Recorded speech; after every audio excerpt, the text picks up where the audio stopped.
성경 말씀 마태복음 11장 1절에서 6절 말씀입니다. 예수께서 12제자에게 명하기를 마치시고 이에 그들의 여러 동네에서 가르치시며 전도하시려고 거기를 떠나가시니라. 요한이 옥에서 그리스도께서 하신 일을 듣고 제자들을 보내어 예수께 여짜오되 오실 그이가 당신이오니이까 우리가 다른 일을 기다리오리이까. 예수께서 대답하여 이르시되 너희가 가서 듣고 보는 것을 요한에게 알리되 맹인이 보며 못 걷는 사람이 걸으며 나병 환자가 깨끗함을 받으며 못 듣는 자가 들으며 죽은 자가 살아나며 가난한 자에게 복음이 전파된다 하라. 누구든지 나로 말미암아 실족하지 아니하는 자는 복이 있도다 하시니라. 아멘. 예수를 믿는 사람이건 예수를 믿지 않는 사람이건 다른 종교를 가지고 있건 간에 사람들은 하늘에 절대자가 있다고 생각합니다. 그리고 그 절대자 하나님에 대해서 어떤 고정된 이미지를 가지고 있습니다. 사람들이 생각하는 하나님은, 믿지 않는 사람들은 하느님이라고 하죠. 첫 번째로 정의로운 하나님입니다. 정의로운 하나님. 이건 뭡니까? 불의를 용납하지 않으신다는 거예요. 그리고 두 번째로 그 하나님은 공의의 하나님이라는 겁니다. 공평하시다는 거죠. 치우치지 않는다는 거예요. 높은 사람이라고 벌을 면제해주고 낮은 사람이라고 죄를 더하고 그런 차별을 안 하신다는 겁니다. 그리고 세 번째로 하늘의 하나님은 자비로운 하나님이고 은혜로운 하나님이라는 겁니다. 약하고 불쌍한 자를 측은하게 여기시고 도우시는 하나님이라는 거예요. 그리고 네 번째로 하늘에 계신 하나님은 권능의 하나님이라는 겁니다. 정의를 행하고 누구나 공평하게 대하시며 은혜를 베풀 수 있는 것은 하나님에게 그럴 만한 힘, 곧 권능이 있기 때문이라는 겁니다. 이 네 가지가 사람들이 일반적으로 생각하는 하늘의 하나님에 대한 이미지와 개념입니다. 우리 조상들이 자주 썼던 말 중에 뭐가 있냐면은 하늘도 무심하시지 저런 놈 안 잡아가시고 뭐 하시나. 그러니까 남을 마구 괴롭힘에도 불구하고 본인들은 잘 사는 사람들 있잖아요. 이런 사람들을 보면서 하늘도 무심하시지 이렇게 탓을 했어요. 왜 그랬겠습니까? 나는 저 사람은 어떻게 할 수 없는데 저 사람은 어떻게 할 수 있는 거는 저런 죄인, 저런 나쁜 인간, 저런 악인을 어떻게 할 수 있는 거는 하나님은 할 수 있잖아. 근데 왜 하나님 그렇게 안 하시나? 하나님에 대한 기대가 있기 때문에 그렇게 탄식하는 겁니다. 성경으로 돌아와서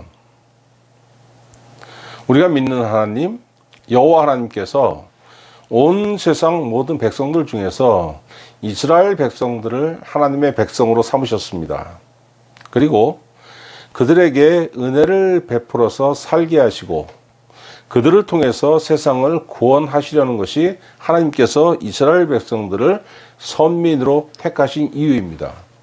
출애굽기 19장 6절에 너희가 내게 대하여 제사장 나라가 되며 거룩한 백성이 되리라.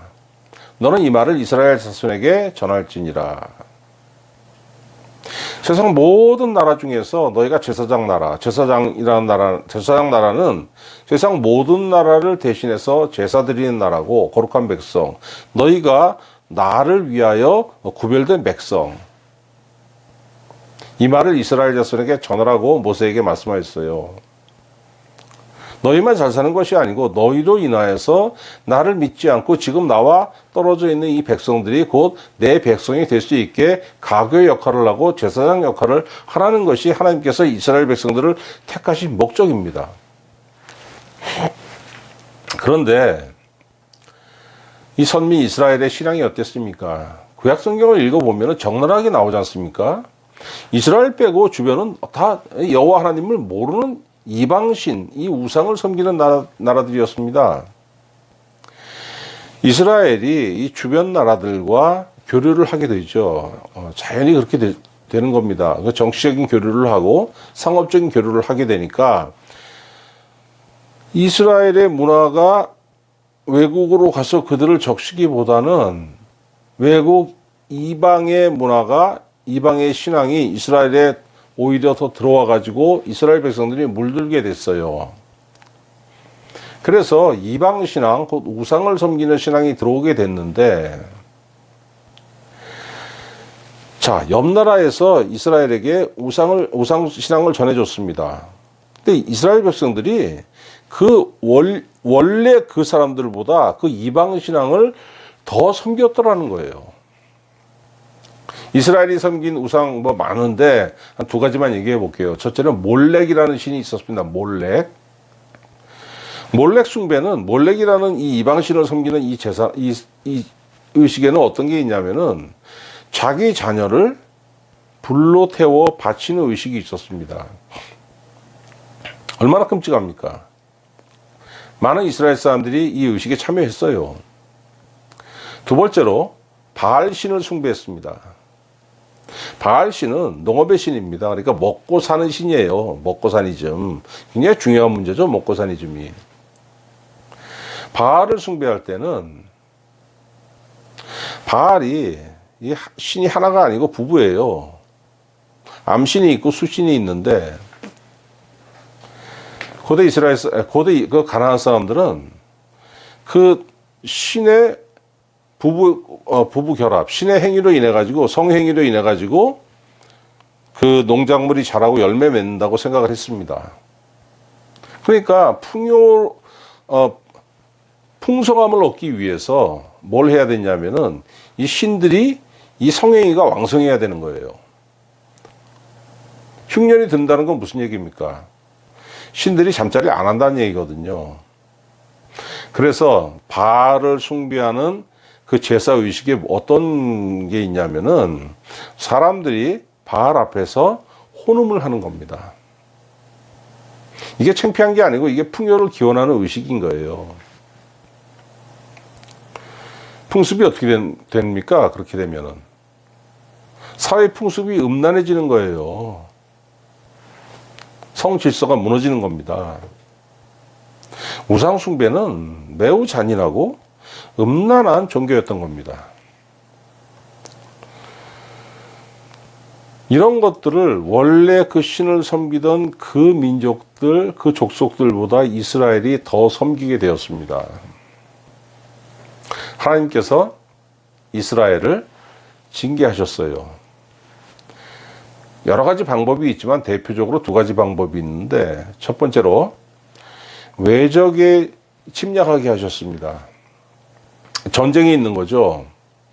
전쟁이 전쟁 자체가 원래 끔찍한 거지만은 그래도 이기는 전쟁이면 좀 낫습니다. 하나님의 징계로 이루어진 전쟁인데, 생기게 된 전쟁인데 이 전쟁이 이겼겠습니까? 지는 전쟁이죠. 어떻게 됩니까? 사람이 많이 죽고 지는 쪽이 더 많이 죽죠. 그 다음에 전쟁이 끝나고 난 다음에 포로로 잡혀갑니다. 고대 사회에서 포로로 잡혀갔다는 얘기는 뭐냐면 노예로 끌려갔다는 얘기예요. 그리고 약탈을 당합니다. 국가적으로 약탈당하고 개인적으로 약탈당하고.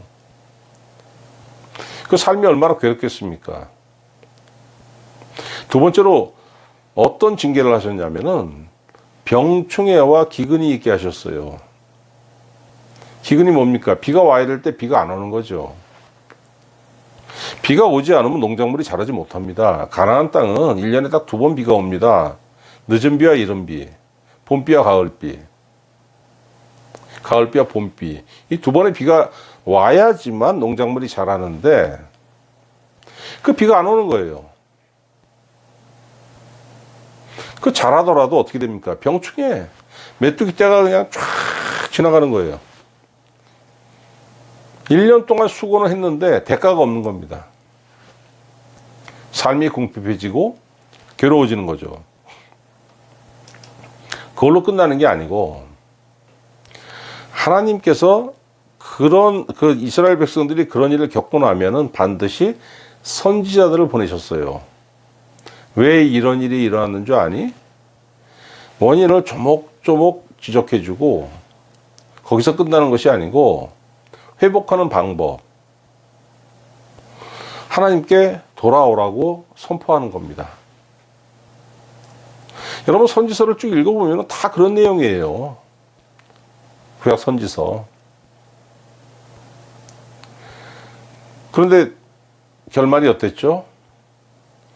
선지자들의 선포에도 불구하고 이스라엘은 절대로 돌이키지 않았습니다. 목이 빳빳하다 그랬지 않습니까? 그래서 하나님께서 선지자들을 통해서 2가지를 말씀하셨습니다. 첫 번째로 니네 망할 거야. 망할 것이다.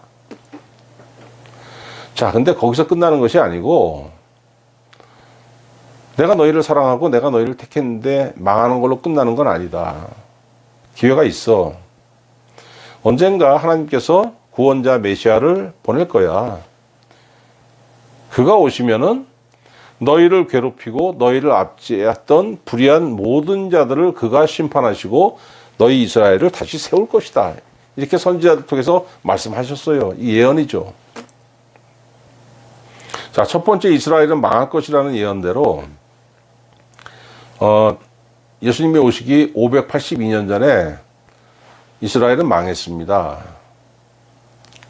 그때부터 이스라엘이 현대 이스라엘이 건국하는 1948년까지 2500년간 유대인들은 나라 없는 유랑 백성으로 지냈습니다.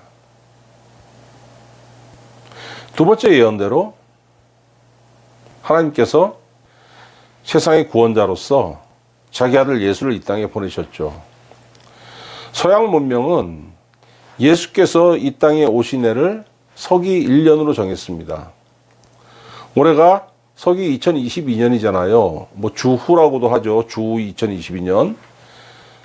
무슨 뜻입니까? 예수 탄생 2022년째 해라는 거예요. 2022년 전에 이 땅에 오신 우리 구주 예수님께서 30살쯤 돼가지고 구세주로서 사역을 시작하셨습니다.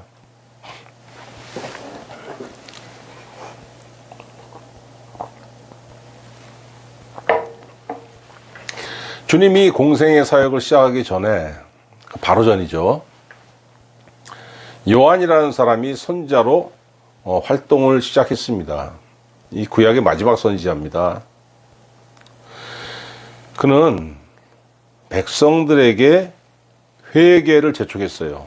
회개하라 선포하고 회개하는 자에게 물세례를 줬습니다. 그래서 성경은 그를 누구라고 부르냐면 세례 요한이라고 불러요. 예수께서 세례 요한에게 나아가셨습니다. 어느 누구도 예수님이 구세주, 메시아인 줄 모르던 때에 세례 요한은 자기에게 세례받으러 나오는 주님을 보고 2가지 진리를 선포했습니다. 첫 번째 뭐냐면은 이 사람이 바로 하나님이 보내주신 구세주 메시아라는 거예요. 요한복음 1장 29절. 이튿날 요한이 예수께서 자기에게 나아오심을 보고 이르되 보라 세상 죄를 지고 가는 하나님의 어린 양이로다 이렇게 선포합니다. 하나님이 보낸 자만이, 하나님이 보낸 메시아만이, 하나님이 보낸 구세주만이 이 세상의 죄를 감당할 수 있지 않습니까? 두 번째로 뭘 선포했냐면은, 그러니까 첫 번째는 그가 너희 죄를 담당하고 너희를 구원할 거야. 은혜로 오신 거야. 이렇게 선포한 거예요. 두 번째로는 뭡니까? 그가 바로 이 세상을 심판할 것이다 얘기했습니다. 마태복음 3장 12절 세례 요한이 뭐라고 하냐면은 백성들에게 이렇게 설명하는 거예요. 손에 키를 들고 자기의 타작 마당을 정하게 하사 알곡은 모아 곡간에 들이고 쭉정이는 꺼지지 않는 불에 태우시리라. 농부가 그 추수를 하고 난 다음에 그 타작을 하잖아요. 그래서 알곡과 쭉정이가 분리되면은 알곡은 그 가마니에 넣어가지고 창고에 들이고 쭉정이는 태워버리지 않습니까? 하나님의 백성으로서 모자라는 자는 하나님의 어린 양 곧 예수께서 심판하신다는 뜻입니다. 심판의 주님. 첫 번째로는 은혜의 주님, 구원의 주님을 선포한 거고 두 번째로는 심판의 주님을 선포했어요. 세례 요한은 예수님이 구세주 메시아임을 선포하고 얼마 후에 왕이 불륜을 저지른 일을 책망하다가 미움을 사가지고 옥에 갇히게 됐습니다. 옥에 갇히게 되니까 바람이 있을 거 아닙니까?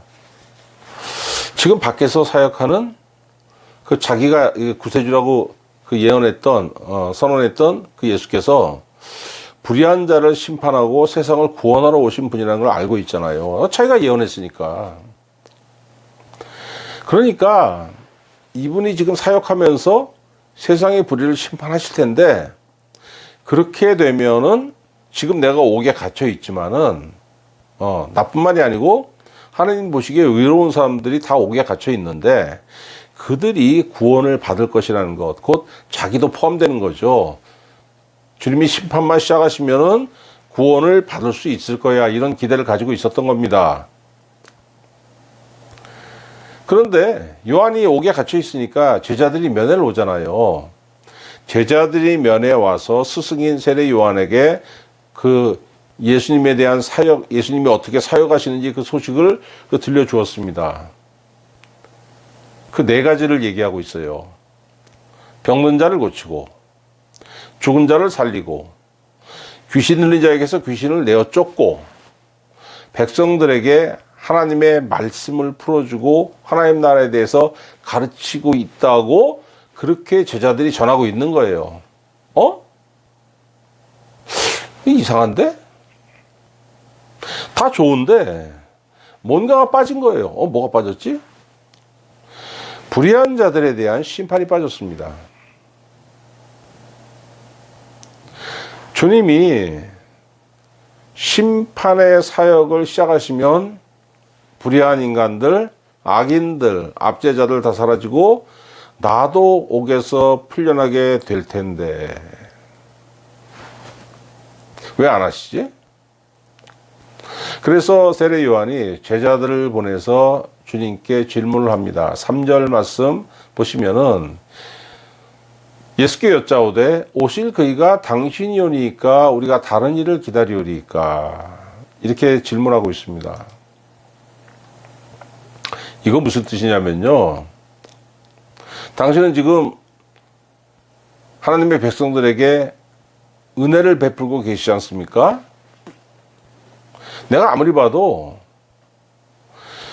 그들을 위해서 구원은 베푸시겠지만은 절대로 악인은 심판하실 것 같지 않은데, 그죠? 그럼 우리가 이 심판의 그 구주로서 당신 말고 다른 사람을 더 기다려야 되는 겁니까? 이렇게 물어본 거예요. 메시아가 또 오시냐 이거죠. 당신 말고. 예수님 뭐라고 했습니까? 5절에서 5절에서 이렇게 대답하는 거예요. 주님이 맹인이 보며 못 걷는 사람이 걸으며 나병 환자가 깨끗함을 받으며 못 듣는 자가 들으며 죽은 자가 살아나며 가난한 자에게 복음이 전파된다 하라. 세례 요한의 제자들에게 이렇게 주님이 말씀하시죠. 가서 네 스승에게 전해, 이런 사역이 일어나고 있다고. 여러분, 이런 주님의 사역이 뭡니까? 세상을 향한 하나님의 사랑과 자비와 은혜를 보이신 거예요. 요한복음 14장에 빌립이 주님에게 뭐라고 요구합니까? 아버지를 보여달라고 하니까 주님이 제자들에게 뭐라고 하십니까? 나를 본 자는 아버지를 보았거늘 어찌하여 아버지를 보여달라고 하느냐 이렇게 말씀하시잖아요. 이게 무슨 뜻이에요? 하나님의 마음은 나와 다르지 않다는 거예요. 곧 세상을 향한 하나님의 마음은 사랑과 은혜와 자비라는 겁니다. 언젠가 하나님께서 세상을 심판하겠지만은 그건 하나님께서 그렇게 기뻐하시는 게 아니라는 거예요. 예수님이 양 9마리를 놔두고 잃은 양 하나를 찾는다고 그 비유를 베푸셨지 않습니까? 잃은 자 하나를 구원하는 게 하나님께서 정말로 기뻐하는 일이라는 거예요. 이거 너희들 다 봤잖아. 그러면서 6절에 이런 말씀을 덧붙이셨어요. 뭐라고 했습니까? 누구든지 나로 말미암아 실족하지 아니하는 자는 복이 있도다.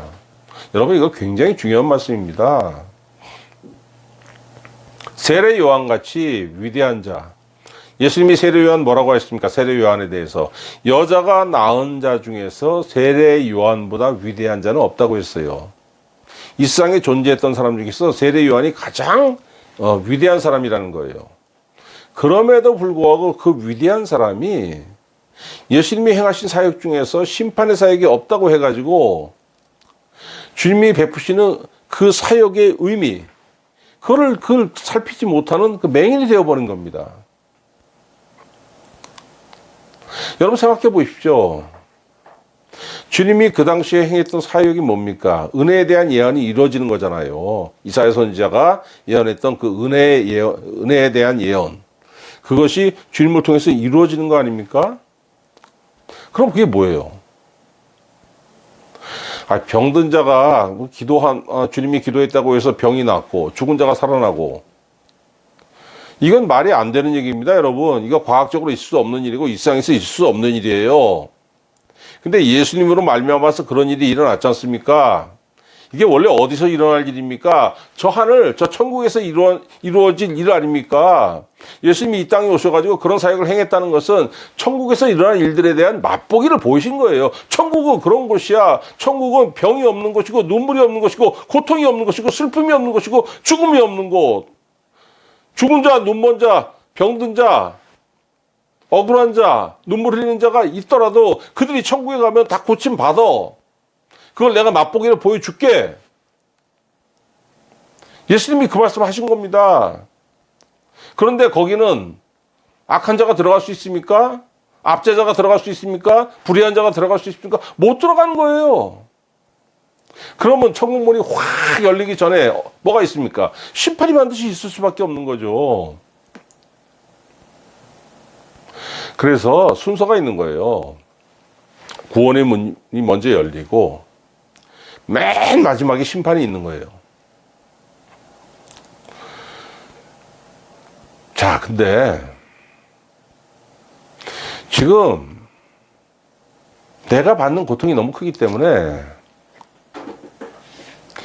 그런 것들이 그렇게 크게 다가오지 않습니다.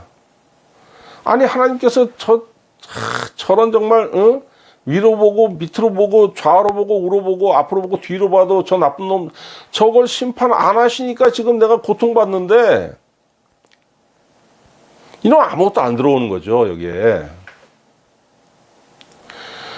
여러분, 그래서 예수님 6절에 뭐라고 했습니까? 누구든지 나로 말미암아 실족하지 아니하는 자는 복이 있도다. 교회 다니다가도 하나님께서 나를 돌보지 않으신다. 이런 걸 팍 꽂히게 되면 어떻게 됩니까? 신앙에서 멀어지는 사람들이 있어요. 주님 그랬지 않습니까? 실족하지 아니하는 자, 구원에서 떨어지는 겁니다. 그런 사람이 있다는 거죠.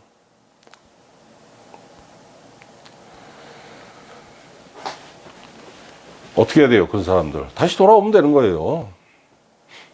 고린도후서 6장 2절. 내가 은혜 베풀 때에 너에게 듣고 구원의 날에 너를 도왔다 하셨으니 보라 지금은 은혜 받을 만한 때요. 보라 지금은 구원의 날이로다. 언제까지? 심판이 시작되는, 마지막 날에 심판이 시작되는 바로 그날 전까지 지금은 은혜 받을 만한 때요. 지금은 구원의 날이로다. 이전에 실족했을지라도, 이전에 힘들어가지고, 이전에 하나님에 대한 오해가 있어가지고 교회를 떠났을지라도 다시 돌아오면 된다는 겁니다. 왜 그 사람들 떠납니까? 세례 요한의 때에도 그랬고, 그 이전에도 그랬고, 지금 현재 이 시대에도 그랬고, 하나님께서 세상 불의에 대하여 눈 감고 계신다고 실족하는 사람들이 많다는 거예요. 제 지인들도 그렇게 해서 떠난 사람이 있습니다. 뭔 얘기를 못해요, 다시. 간간히 만나면 예수 얘기를 하죠. 신앙에 대한 얘기. 제가 2마디 하면은 30마디, 40마디를 해가지고 저를 눌러버립니다. 기독교 신앙을 조롱하고, 왜? 자기 마음이 아팠기 때문에. 그러나 반드시 알아야 할 게 뭐냐면은, 하나님은 세상의 불의에 대하여 눈 감고 계신 것이 아니라 심판 바로 전까지 은혜와 자비의 사역을 베푸셔가지고 많은 사람들이 구원받길 바라고 계신다는 거예요. 예수님이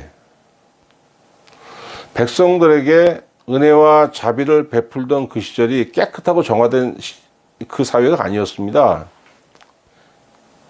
불의가 판치고 그로 인해서 힘없는 백성들이 신음하고 참 살기 어렵던 시대였어요. 지금보다 더 힘없는 사람들은 지금보다 더 어려웠습니다. 근데 여러분, 우리가 분명히 알아야 될 게 뭐냐면은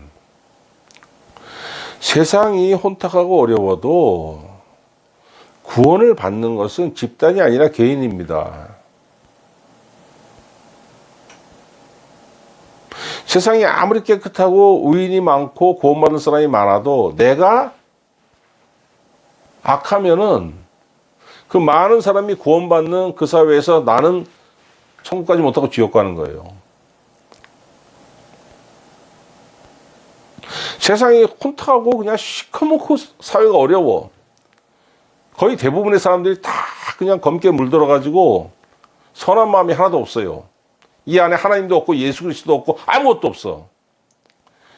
지옥 갈 자들이 디글디글한 사회에 내가 살고 있어요. 매일매일의 안전이 보장이 안 돼.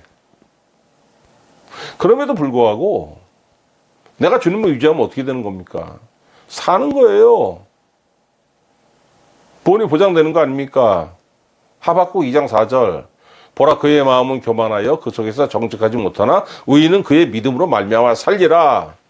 유다가 하나님을 등지고 우상을 너무너무 숭배하니까 하나님께서 악한 바벨론을 일으키셔가지고 유다를 징계하시고 망하게 하셨습니다. 그리고 그 바벨론 또한 악하기 때문에, 악하고 교만하기 때문에 후에 그 하나님께서 바벨론 또한 징계하실 거라고 말씀하셨어요. 그 과정에서 많은 사람들이 죽어 넘어지겠지만은 사회가 그냥 훌렁 뒤집어지고 전쟁이 일어나고 나라가 망하니까 얼마나 힘들겠습니까? 그럼에도 불구하고 하나님을 믿고 의지하면은 상황에 관계없이 산다는 거예요. 구원받는다는 겁니다. 살아서도 구원받고 죽어서도 구원받고. 의인은 믿음으로 말미암아 살리라. 이게 중요한 거예요.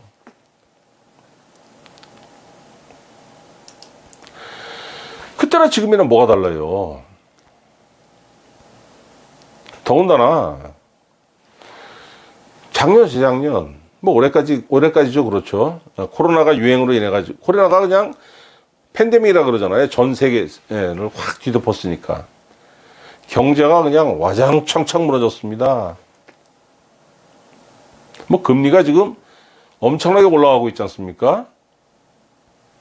유럽에 전쟁이 일어났어요. 거기서 끝나는 것이 아니고 그 전쟁이 더 크게 확산될 조짐이 보여요. 아시아에서 그거 이어서 전쟁이 날 조짐이 보이죠. 이런 것들로 인해 가지고 내년 말까지 경제적으로 엄청나게 힘들 거라고 경제학자들이 얘기하고 있습니다. 경제 관료들도 그렇게 얘기하고 있고. 더해서 또 뭡니까? 지금 뭐 이상기후로 난리 아닙니까? 눈 한 번 오지 않던 사막에 그냥 눈이 그냥 오질 않나. 파키스탄에 비가 엄청 내려가지고 1,000명이 넘게 그 비에 휩쓸려 죽어가고, 중국 같은 데도 비가 안 와가지고 양자강이 그 바닥을, 그게 장강, 얼마나 길었으면 그 장강이라 그러잖아요, 양자강을. 물이 마르지 않는 강인데 그게 물이 말라가지고 바닥이 드러났습니다. 올 여름 우리나라도 지금 엄청나게 비가 많이 왔죠. 난리 났잖아요.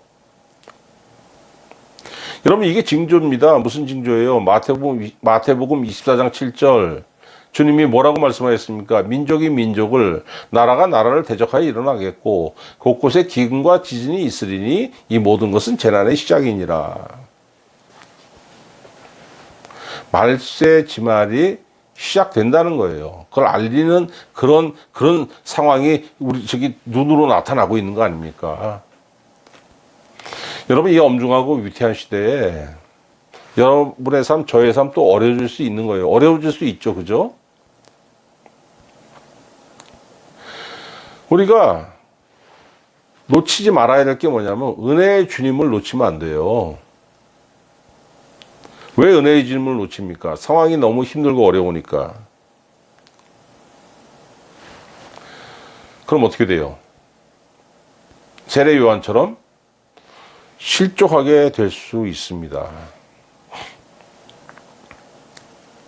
그런데 하나님께서 선지자 하박국을 통해서 우리에게 주신 말씀, 의인은 그의 믿음으로 말미암아 살리라. 상황에 관계없이 주님을 의지하고 굳건하게 주님의 손을 붙잡고 서는 자들을 주님은 구원하신다는 겁니다. 여러분, 구원하면은 그냥 죽어서 천국 가는 거, 영혼의 구원만 생각하시는데 성경을 읽어보세요. 이 구원에는 영혼 구원, 건강 회복, 물질을 하나님께서 보장하시는 거 다 포함되는 거예요. 창세기 15장 1절, 하나님께서 아브라함에게 뭐라고 했습니까? 나는 너의 방패요 상급이라 말씀하셨잖아요. 그 상급, 표창장, 이거 너 잘했어, 이거 아닙니다, 여러분. 상을 준다는 건 뭐냐면은 하나님께서 급여, 생활비를 보장해 주신다는 거예요. 밥 굶을까봐 걱정하지 마. 네 생활 내가 책임져, 이 말씀하신 거예요. 히브리서 12장 6절. 누구든지 하나님께 나아가는 자는 그가 자기를 찾는 자들에게 상 주시는 이심을 믿어야 할지니라. 하나님께 나아가는 자, 상황이 어렵다고 아유 뭐 이거 핍박받아서 그냥 밥 굶는 거 아니야? 그런 걱정하지 말라는 거예요. 어떻게든지 하나님께서 그를 먹여 살리신다는 거예요. 그 상도 그 창세기 15장 1절과 마찬가지로 표창장이 아니고 생활비를 채워주신다는 거예요. 먹고 살 수 있게. 여러분, 그런 맥락에서 예수님 뭐라고 말씀하셨습니까? 너희는 먼저 그의 나라와 그의 일을 구하라. 그리하면 이 모든 것을 너희에게 더하시리라. 구약시대를 거쳐서, 주님을 거쳐서 히브리서 기자에까지 쫙 일목요연하게 이어지지 않습니까? 힘들고 어려우면은 신앙에서 떨어지는 사람이 많아집니다. 그러나 오늘 본문 말씀 뭘 우리에게 교훈하고 계시는 겁니까? 힘들고 어려울수록 주님 만나. 주님이 너에게 은혜를 베푸실 거야. 너를 더 사랑하실 거야. 걱정이 있어? 은혜 받으면 되지. 여러분, 이 말씀 기억하시고 힘들고 어려울수록 더 기도하시고 더 주님의 은혜 안에 깊이 들어가셔서 더 주님의 사랑을 느끼고 그 사랑 안에 거하고 주님을 굳게 붙잡고 거기서 떨어지지 않는 귀한 은혜의 삶을 사시기를 우리 구주 예수 그리스도의 이름으로 축원합니다. 기도하겠습니다. 하나님 아버지, 시절이 어려울수록 하나님 왜 나를 돌보시지 않는가 원망하면서 신앙에서 떨어지는 사람들이 많습니다. 신앙에서 떨어지진 않더라도 참으로 불안불안하면서 의심하는 자들도 많이 있습니다. 그러나 하나님 아버지, 인간은, 육을 가진 인간은 연약하여서 흔들릴 수밖에 없지만은 오늘 주님이 우리에게 주신 말씀을 우리가 마음에 새기면서 누구든지 예수로 말미암아 실족하지 아니한 자는 복이 있도다 말씀하셨사오며, 우리가 실족의 단계를 넘어가고 오히려 주님을 더욱더 의지하고 의인은 그의 믿음으로 말미암아 살리라 하신 말씀처럼 오히려 주님을 더 굳게 의지하고 주님께 나아감으로 인해서 주님께서 우리에게 상을 주시고 우리의 생활을 책임져 주시고 우리에게 필요한 모든 것을 더해 주시는 귀한 은혜의 삶을 살기에 부족하지 않은 성도들 될 수 있도록 우리에게 큰 은혜와 능력으로 넘치도록 충만하게 채워 주시옵소서. 감사드리옵고 우리 구주 예수 그리스도의 이름으로 기도하옵나이다. 아멘.